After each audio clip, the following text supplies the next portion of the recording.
A very good evening everyone. स्वागत है आप सभी लोगों का। कैसे हैं आप लोग?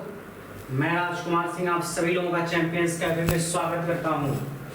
ए वेरी गुड इवनिंग दोस्तों, आज मैं आप लोगों से कुछ एलॉयज की चर्चा करता हूं। एलॉय मतलब मिश्र धातु। इससे सवाल कई बार आपके एग्जाम में आ जाता है, यूपीपीसीएल जेईई में और भी जितने जेईई के एग्जाम हैं, तो थोड़ा सा हम एलॉय की चर्चा करते हैं। देखिए, एलॉय होता क्या है? जब भी आप दो चीजों को मिक्स करते हो एक सर्टेन प्रोपोर्शन में, एक फिक्स रेशियो में, तो एलॉय का निर्माण होता है। ऐसा नहीं कि ए और बी को मिला करके सी बनाना है तो ए और बी को किसी भी परसेंटेज में मिला देंगे, नहीं। एलॉय में जब भी आप दो मेटल्स को या दो चीजों को मिलाते हो तो एक फिक्स्ड परसेंटेज में ही मिलाते हो और एलॉय का फॉर्मेशन होता है। प्रॉपर्टी जो है थोड़ी सी चेंज हो जाती है। तो कुछ इंपॉर्टेंट एलॉयज में चर्चा करता हूं आज, ठीक है। एलॉय को हिंदी में बोलते हैं मिश्र धातु। तो चलिए एक बार फिर से स्वागत है आप सभी लोगों का। स्टार्ट करते हैं कहानी। सबसे पहला सवाल जो है, सबसे पहला एलॉय जो लिखा हुआ है वो है ब्रास। ब्रास और ब्रोंज, ये तो बहुत इंपॉर्टेंट है आपके एग्जाम के लिए। ब्रास जो है कॉपर और जिंक का एलॉय है और ब्रोंज जो है कॉपर और टिन का एलॉय है। Sn का मतलब होता है टिन, स्टैनम। Sn का मतलब है टिन, स्टैनम। और कॉपर है, तो ब्रास में कॉपर और जिंक होता है। Copper 70%, zinc 30%। अब एग्जैक्ट परसेंटेज अगर नहीं भी याद है तो कम से कम इतना याद होना चाहिए कि कौन ज्यादा कौन कम होता है। जैसे कॉपर ज्यादा होता है, जिंक कम होता है, 70-30 के आसपास लगभग होता है। ब्रोंज में कॉपर और टिन होता है, 90% कॉपर 10% टिन। तो अगर एग्जैक्ट परसेंटेज याद कर पाओ, खैर ब्रास और ब्रोंज तो बहुत इंपॉर्टेंट है, आपको याद होना ही चाहिए। सवाल ये भी आता है कि इंसानों के द्वारा बनाया गया पहला एलॉय कौन था? तो पहला एलॉय ब्रोंज था। ह्यूमंस के द्वारा बनाया गया पहला एलॉय कौन था? ऐसी पहली मिश्र धातु कौन थी जिसे इंसानों ने बनाई? वो है ब्रोंज। ब्रोंज पहली मिश्र धातु बनाई जो हम लोगों ने बनाई है। बाकी ब्रास जो है कॉपर और जिंक मिलकर बना है। उसके बाद आता है जर्मन सिल्वर। ये भी काफी इंपॉर्टेंट है। इसमें कॉपर होता है, जिंक होता है, निकल होता है। तो कॉपर और जिंक देखो 68 और 20% और निकल भी लगभग 20% के आसपास होता है। तो जर्मन सिल्वर में कई बार सवाल ये आता है कि जर्मन सिल्वर में सिल्वर कितने परसेंट होती है? जर्मन सिल्वर में सिल्वर कितने परसेंट होती है? नाम में है सिल्वर, मगर सिल्वर का कोई परसेंटेज नहीं होता। सिल्वर है क्या यहाँ पे? सिल्वर है ही नहीं। तो जर्मन सिल्वर में सिल्वर का प्रतिशत 0 होता है। सिल्वर है ही नहीं, बस नाम में। नाम मिट्ठू प्रसाद है लेकिन काम का कुछ भी मिट्ठू नहीं है। उसके बाद सोल्डर। सोल्डर आपके यूपीपीसीएल जेईई एग्जाम में पूछा हुआ अभी 1-2 साल पहले कि सोल्डर किसको किसको मिला करके बनाया जाता है। सोल्डर एक एलॉय है, ये बनाया जाता है लेड को और टिन को मिला करके। पीवी मतलब लेड, Sn मतलब टिन। लेड और टिन को मिला करके सोल्डर बनाया जाता है। जहां जो चीजों को जोड़ने का काम आप करते हो, सोल्डरिंग वगैरह का, उसके लिए यूज करते हैं सोल्डर का। उसके बाद एक बेल मेटल है जिसमें कॉपर और टिन होता है। अब देखो यहाँ भी कॉपर और टिन है, यहाँ भी कॉपर और टिन है, लेकिन अगर 90 और 10 के परसेंटेज में मिला है तो ब्रोंज बन गया और 80 और 20 के परसेंटेज में मिला है तो बेल मेटल बन गया। तो प्रतिशत का अंतर होता है, इसमें भी कॉपर और टिन होता है। टाइप मेटल में क्या होता है? टिन होता है, लेड होता है और Sb मतलब एंटीमनी।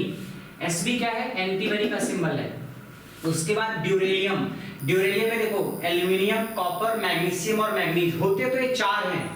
एल्यूमिनियम, कॉपर, मैग्नीशियम और मैग्नीज, लेकिन 95% या 4% मिला के 99 हो गया, बाकी 1% में दोनों होते हैं। यानी मुख्यतः अगर देखा जाए तो एल्यूमिनियम और कॉपर होते हैं ड्यूरेलियम में। ड्यूरेलियम में मुख्यतः कौन होता है? एल्यूमिनियम और कॉपर, बाकी थोड़ा थोड़ा प्रतिशत ही होता है। तो मुख्यतः ये दोनों होते हैं। अगर ऑप्शन में चारों है तो ठीक, अगर चारों में से दो नहीं भी हैं, ये दो अगर है तो आप टिक कर सकते हो। एल्यूमिनियम प्लस कॉपर ड्यूरेलियम मिलकर बना देता है। एल्यूमिनियम 95%, ये 4%, बाकी सब बहुत कम मात्रा में। रोज मेटल में क्या होता है? बिस्मथ होता है, लेड होता है, टिन होता है। मुंज मेटल में क्या होता है? कॉपर और जिंक होता है। देखो यहाँ भी कॉपर और जिंक, यहाँ भी कॉपर और जिंक, मगर इसमें कॉपर और जिंक 70-30 में होता है। इसका परसेंटेज कुछ और है मुंज मेटल का। तो मुंज मेटल उतना इंपॉर्टेंट नहीं है, तो मुंज मेटल का सब याद रख लो, ये भी कॉपर और जिंक का बना होता है। परसेंटेज इसका इंपॉर्टेंट है। ब्रास का इंपॉर्टेंट है, ब्रोंज का इंपॉर्टेंट है, जर्मन सिल्वर का, सोल्डर का। शुरू के 4 अपने आप में बहुत इंपॉर्टेंट है। उसके बाद डेल्टा मेटल। डेल्टा मेटल में कॉपर, जिंक और लेड होता है। डच मेटल में कॉपर और जिंक होता है। ये कॉपर है, जिंक है, Zn, Fe है, आयरन। उसके बाद है आपका गन मेटल। गन मेटल में कॉपर, टिन, जिंक और लेड। अगर लेड ऑप्शन में नहीं है तो आप हटा सकते हो। मुख्यतः ये 3 होते हैं गन मेटल में। मुख्यतः ये और ये होता है। लेड बहुत कम प्रतिशत में होता है, कई बार ऑप्शन में दिया ही नहीं होता है, छोड़ दो, कोई दिक्कत नहीं। अगर चारों है तो ठीक, लेड नहीं क्यों, ये 3 है तो भी आप टिक कर सकते हो। रोल्ड गोल्ड में कौन होता है? रोल्ड गोल्ड में कॉपर और एल्यूमिनियम, कॉपर 90%, एल्यूमिनियम 10%, यानी मुख्यतः कॉपर होता है रोल्ड गोल्ड में। स्टेनलेस स्टील में क्या होता है? आयरन, क्रोमियम, कॉपर, निकेल, मुख्यतः आयरन होता है। निकेल स्टील में आयरन और निकेल होता है, निकेल 95%, बाकी आयरन 95%, बाकी थोड़ा सा निकेल। स्टील में आयरन प्लस कार्बन।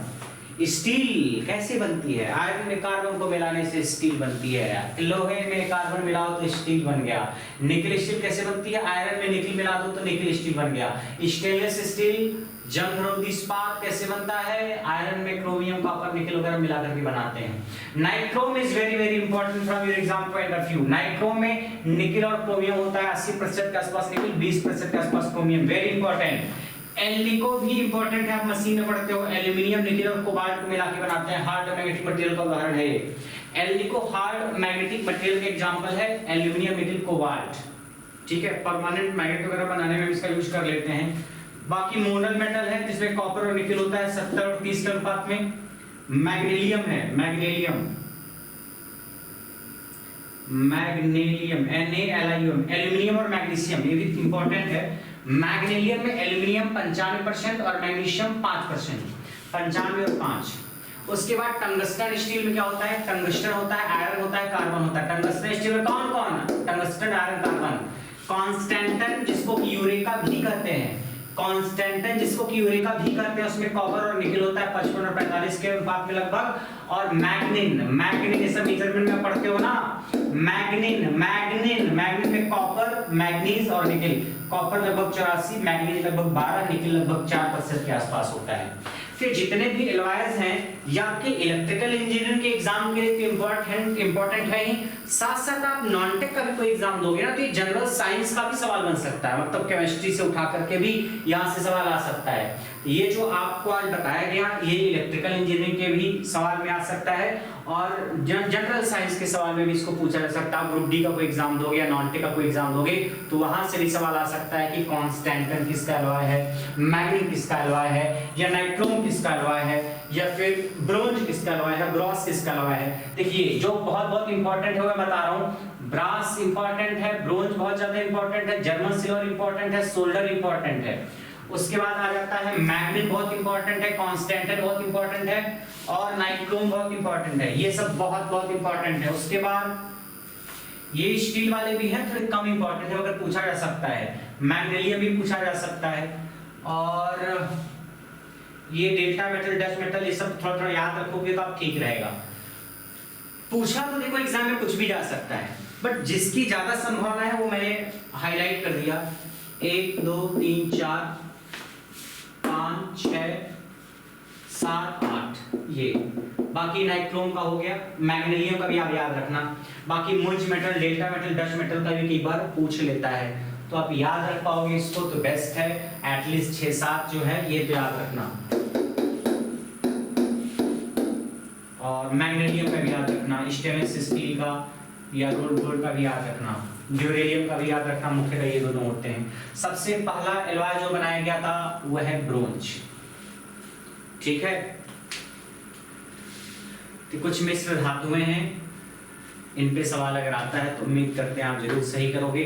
तो आज की कहानी इतनी ही, बाकी की कहानी हम नेक्स्ट क्लास में करेंगे। तब तक के लिए अलविदा, बाय बाय एवरीवन।